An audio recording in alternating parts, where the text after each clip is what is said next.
This week's going to be massively on consumerism. Instead of going to therapy, they'll be like, oh, I'm going to retail therapy, and they'll go buy things. Like, that's a direct quote from someone in our family.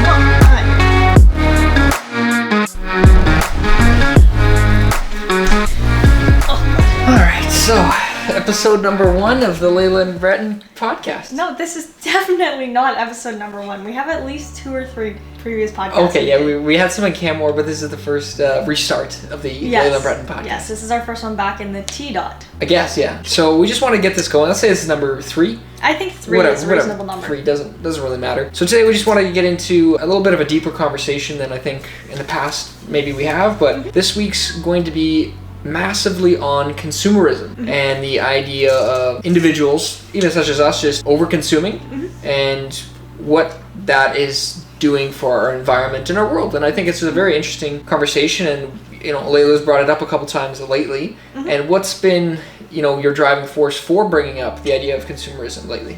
Well, I just think there's a couple things that are very distinctly happening. I've seen a lot of people around us use consumption as a way to make them feel better. They'll instead of going to therapy, they'll be like, oh, I'm going to retail therapy, and they'll go buy things. Like, that's a direct quote from someone in our family, right? I wonder who that is. I wonder who. So on one hand, I've seen these people around us who are really into consuming and shopping as a way to make them feel better, which is not a good way to... Oh, backpack fell. Oh, good. It's not a sustainable way to make yourself feel better. Yep. Second of all, there's all these different things that are coming out about the environmental crisis and blah, blah, blah, blah, blah, blah, blah, in that vein. But I think if there's one thing that is true in that vein is we are consuming a lot more and we're throwing out a lot more. And now we're seeing a lot of problems with garbage and landfills and how do we recycle things. And all of a sudden we're running out of natural resources because we're just using shit up, really, to create stuff that may or may not actually have a huge impact on our lives. Yeah.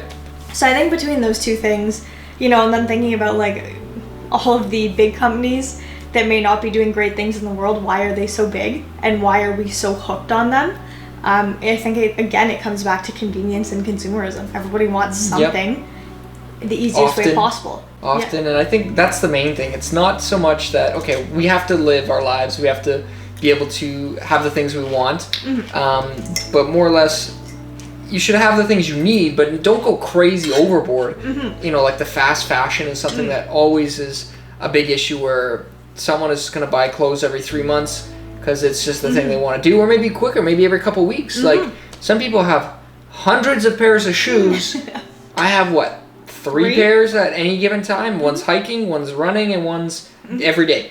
And I think you could have 4. Sure. And I think it's not even so much of if you buy something and it's a quality item that lasts you 10 years, no problem. Cool. That's got some effort. That's got some work out of it. You got some bang for your buck there. But I think the thing is people will just buy things, wear it once or twice. It's such crap quality because it's fast fashion that it falls apart after 2 or 3 times wearing it, or it becomes no longer. So it becomes more expensive to do it that way anyways. Yes, but then they throw it out or they send it to Goodwill or whatever, but now they've just taken that one item that had to be produced, and all the effort that went into producing it, worn it twice, and then whoop-de-doo, off to the landfill it goes. Yep. Right? Instead of okay, if you buy a good pair of boots, you buy a good jacket, that will last you 10 years. You'll get a lot of use out of that. You're not having that problem. But especially I'm sure you've seen it with Shein on Instagram. It's a hot new... Shein? No, I haven't. I don't know what it is. What is it? Okay, well, it's mainly for women's clothing, but it's where you can buy really, really, really cheap clothing from China and get it shipped around the world or whatever. But I was watching some stuff on Instagram, and there was a lady who was going into thrift stores and looking at the tags on the thrift, on clothes in the thrift stores, and so much of the stuff that was in thrift stores was new fashions from this season or last season from Shein. So this one company in and of itself is producing God only knows how much fast fashion waste. Yeah. And I guarantee you they aren't making their clothing in the most environmentally friendly way. Otherwise, it would cost a lot more than it does. And that's why we're talking about that, is because there's such a market for that right now, for the fast fashion. it's cheaper, one, so a lot more people have access to it. Did you just drop a lettuce on your boobs? Good job. You just ate it too. Mm-hmm. Very well done. Okay, thank you. Not distracting at all to my thought process whatsoever, but that's fine. So we have a company that's going to be mass producing these things, so there's a market for that. So we're talking about that. How can you mentally resist potentially buying those things? If your economic position isn't in a spot where you can afford more, do you still buy that clothing, or do you not buy it and save up for something that's going to last you a bit longer? Or do you have to just educate people on the fact that, if you buy something from, let's say, MEC, Mountain and Equipment Co-op. Yeah, very high quality stuff, almost always there. It's going to be expensive, but it will last you years to come and be perfectly efficient for what it needs to do. And like our yoga mats is a really good one. Here, let me grab them. Yeah, because this is a great one. No, our yoga mats are really interesting because we used to use like really crappy mats that were like $10 or $15 or whatever. But then, we actually, for Brett's birthday and my Christmas present, we actually were gifted some really high quality yoga mats, and just the quality difference is insane. So this is great. I actually have them here with me. So this one was bought from Winners when I was just starting to get into yoga. I didn't really know if I was going to be becoming a yogi per se. And I was I'll buy an inexpensive one, and I didn't really know anything about yoga. You're not gonna, you're not gonna buy a $700 hockey stick for your son that's just starting and 6 years old. You're just not going to get that. You're going to get something that's cheap first, see if they like the sport, and then get something more high quality afterwards. So I do feel a little bit bad, but we still have these mats and we still can use them for guests is usually what we have them for. So if you can see here, all of these like little holes, all of that's flaking. This thing is maybe not even a year old, and it's getting it's not even a year it's getting beaten up, right? And this is not a mat that we use regularly. We use our other mats regularly. So this is a high quality Lululemon one, and this thing has gotten through the ringer. It's double-sided with 2 different grips.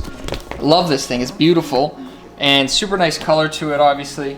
And this thing has lasted us quite a long time, and I would say I would buy another one of these over 7 of these. One, you save a huge amount of plastic. A ton. It does this job, and it feels so much better. It's so much nicer. It'll last us 10 years versus it's not even 1 year. And it was already falling apart, and getting pieces of the yoga mat all over the place. So if you can afford it and you can save up a little bit, I've always had that idea where if you can wait to buy the nicer thing that you need, not so much want. It's not like I wanted a yoga mat until I knew I needed a yoga mat. Because you help your health and everything else. But so yeah, what do you think? No, definitely. And I think it really ties back into the principle of there's going to be a portion of the population who can't afford to buy good quality goods because that's the society we live in. It's minimum wage. You can't do shit living on minimum wage. Like here in Ontario, if you're making minimum wage full time, I think you make $1,800 a month, and the average rent in Toronto is $1,800.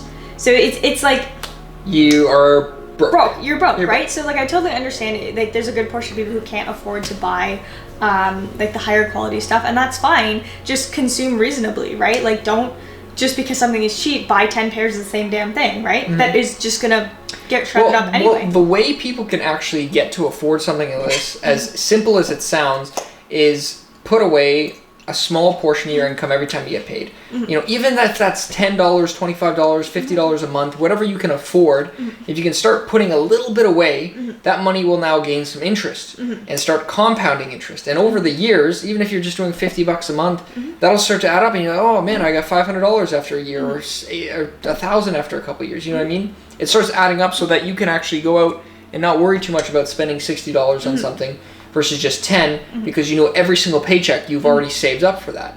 And as you get more money and you get more experience, your paychecks usually start to go higher, as long as it's not in a dead-end job. And I understand some people are in retail or whatever. It's hard to move up, and it's hard to move up quickly. But most of the time, I think people do try to make more income instead of just saving more money. Good, and I think that also ties into the fact, I think another problem that we really run into is big businesses, they don't appreciate resources, and one of the resources that they really don't appreciate is labor, right? Why are there so many people who can't afford to put away $10 every paycheck, right? That's a societal problem in and of itself, and that's because, again, big businesses, they don't appreciate resources. One of them being labor, one of them being wood, like the environment, all of these other aspects. It's always like how do we make the most amount of profit? Yeah, we exploit the labor a lot. Exploit everything, right? And then you really get into this system where people feel like they're being taken advantage of. And if you're that now, you are in a position where you need some sort of therapy because your life is kind of fucked up. And then boom, are you going to go to actual therapy, which costs $200 an hour? No. You're probably going to go and buy something to try and feel better instantaneously. So this or alcohol. Or alcohol, weed, or drugs. Whatever, yeah. Whatever bad vice it is. Because it's so quick, it's cheap, it's quick, it's immediate, and it's a cover-up for a lot of those things. And now all of a sudden, we're looking at consumerism as one of them. Yeah, and I think this is like a really interesting thing. If you look at the way, like if you look at all the bad things in society, they're all very interconnected and they kind of all play into each other. Like it's this circular loop of like, hey, if you do this, then this, then this, then this, and this. All bad things that get you back to the same spot. So it's really, really hard to break these cycles, unless you are very lucky to come from a place of privilege, right? And then I think that's another specific thing. If you are lucky enough to come from a place of privilege, you have a responsibility to act appropriately and not buy shit all the time that's just going to fall apart. So actually put your money where your mouth is. And B, you have to really use the voice that you have and that you've been given through your privilege to speak up for people who don't or aren't in the same position as you, right? And again, I think that's that circular problem. Like if you're stuck in a retail job, but hey, someone's kid knows the manager, now they become manager, blah blah blah blah. Like you should be speaking up for the people who you can actually help, right? But again, lots of societal issues with that. That one we could go on for a long time. A long fucking time, yeah. That's fair. What I was gonna say is just coming back to what we did this week was a little bit different than most weeks. I would say we semi-started, like not a full commit on it, but the 75 hard challenge. And if you guys don't know what that is, it's comprised of 5 things. And that's 1, no drinking alcohol. Number 2, drink 4 liters of water a day. As you can see throughout this thing, I think I have about 10 of these every day. Read a book for about 10 minutes a day on entrepreneurship, or just pick up a book and read whatever it was. Any book is a good book. Then do 2 45-minute workouts a day. And we thought that one was a little bit aggressive just because of our schedule. We would do maybe some yoga for half an hour or so, and then a little bit of exercise, hike, whatever we could do. So it didn't have to be exact. And then there was, I think, a 5th one. Caffeine. No caffeine. No, it wasn't that. That was just my own. That wasn't it though. Cutting out processed foods? Oh, no, yeah, it was sticking to a diet. So my diet, I guess, would have been no caffeine. So it could be any diet. You're eating salad right now. And those 5 things combined, it wasn't so much like, it was just kind of like a mental thing we started to talk about. I was like, I saw a couple of videos about this, like, why don't we give it a little bit of a shot to try this challenge? And I wasn't like a full committed, like we have to be perfect, because that's not what it is. We found out working in baby steps, consistently getting better helps a lot more than trying to go from 0 to hero overnight. And by that I mean, every time we do a big workout, and Laila was right, we did this in the past, we work out super, super hard like I used to when I was in really good shape in university. Like, I was in really, really good shape. So I was like, no, we got to work out that hard. And the next day we were just crippled. Like, our bodies were so sore and uncomfortable that you don't want to work out for 5 days after that. And you lose motivation to keep working out. You do, and you lose momentum, right? You do. So it was a little easier just to do, 25 minutes yoga, do a hike, warm yourself up into it. So until you can get to a point where, yesterday we did a really interesting class where it was like a strength-based class. So no cardio. We weren't, huffing and puffing, but it was a strength-based class. And by the end of it, we were both sweating. We're shaking because we use so much muscles. But it wasn't something that made us feel like, it wasn't such a huge jump for us that we felt horrible after. Actually, I felt pretty good. And I don't know how you felt. I think didn't you fall asleep on the ground after that? No. Okay. That was after our yoga. I fell asleep on the ground. The Shavasana get you. I don't know if that happens to you guys, but even today, I think I did a 10-minute Shavasana and it ended up being 20 minutes. Like, I think you fell asleep. Yeah. Shavasana is just at the end of yoga, if those who don't know it, where you just, do basically a mini meditation, and you just, I always feel my head's like buzzing after. I don't know. Is that what happens to you as well? Yeah, definitely. I think like when I'm actually getting into an appropriate or like the right meditative state, like I do my yoga, I calm my body down, but my mind is still active, but my body is calm. Yeah. It's like your body's sleeping, but your mind is somewhat firing. So then it's like freaked out. But it's a little bit like disconnected. So I don't feel like so. I think we all have those moments when we get really stressed out or we get really anxious where like one single thought, flies across our brain and then your heart is freaking pumping and you get that adrenaline rush, that anxiety, that immediate like, right? But I think in meditation or the value of meditation when you actually, it takes a little bit, but once you get it right is you can have those thoughts pass by you and you don't have that same emotional reaction to them when you're actually meditating. It's like, hey, the thought's there. I know that's a problem. I know that's a thing, but I can separate a little bit, and I think that's another really interesting thing, looping this back into over-consumerism, is if we were just all able to take a step back from our problems and take a big breath, and separate ourselves from this constant go of life, would we still feel the need to consume constantly things that we don't actually need? I would agree fully with that. You're right. Do we need those things when you take a break? Sometimes you do, but not always. I would say more often than not, those problems usually can be solved instead of just trying to find a quick fix to mentally get over that issue. But, let's say this week that we were doing that 75 challenge, there's a lot of issues we had tackled, and we had a phenomenal week. Out of the gates, week one, every day you're waking up, you're feeling good. Even if it was a Saturday, Sunday night, you wake up the next morning and feel fine. You're not hungover at all, even if it's just one or two drinks. No, totally. That does make you feel a little shitty. And sticking to a diet of it was almost like a reset for me with no caffeine, no alcohol. I felt good, and it was interesting. The whole week, I didn't consume anything, but I ended up buying some high quality items this week that were, I guess, a little bit, I'm gonna say over budget, but something I wanted to do, and one of them was, let's say, a really good pair of running shoes, which was today, and that was $175 for the shoes, Canadian, so US doesn't, it's like not it's like close. maybe 130 I guess, but still expensive shoes, but these should last me 10 years or at least 5. If I get 5 out of them, that's perfectly fine. 5 of active use for sure. But now what is that going to propel me to do? It's going to probably work out more, run more, do more healthy things, which will lead to more good habits down the line, so that purchase I don't feel bad about. A lot of times you have that fast fashion, you buy that and you're like, ooh, I like this, and you get home and you're like, I didn't really like. When I love something, I can buy something I love, because you get home, I still like it. But if you like it in the store, you get home, doesn't mean you're not going to necessarily like it. Do you think the same way? Absolutely. It's so funny that you bring this up, because this reminds me of the Netflix show with Maria Kondo. Have you watched it? What's it called? I can't even remember the name of it, but it's all about where this lovely lady Maria will go into people's houses who have too much stuff, and she'll help them declutter. And one of her favorite lines is like, you hold an item in your hand, and if it doesn't, give you a spark, like if it doesn't light the spark, then throw it away. Right? And it's like, it's so interesting, because I think a lot of people will buy things that don't light the spark and then they're stuck with it, versus, today where you consciously consumed, you consciously made a decision to actually buy something of quality because it had benefits for you, and you come home and it still sparks joy and you're still happy about it, right? And you still want to use this item, and you know you will use this item. Yeah, and I've been thinking about that for a long time. I need some new shoes. Yeah. And I think that's another good thing, is when it's a little bit of a delayed gratification on these things, you'll like that item a lot more, and that item you worked for, and now you get a benefit from it.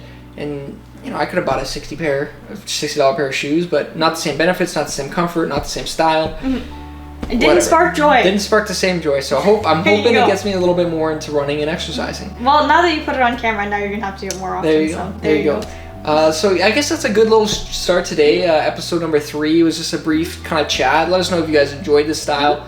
I want to end it in the sense of, I want to make sure our camera equipment is working. We can upload the file, because sometimes they get too big on this camera and it breaks the whole file. Because I know after about 40 minutes, half an hour, it gets a little choppy and I can't even edit it. So I'm happy with what we talked about today, guys, and I hope that went by quickly for you. And is there any other final words you had for me? No, I think mainly things that we kind of recounted as we started on consumerism, kind of talked a little bit about society and why people feel the need to overconsume. Then we kind of talked about like the vicious cycle that we live in.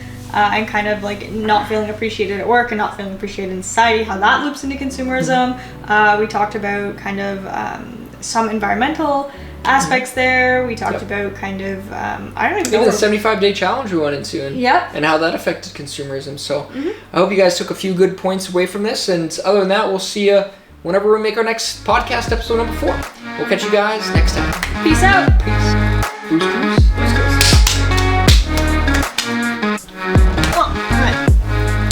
Okay, go.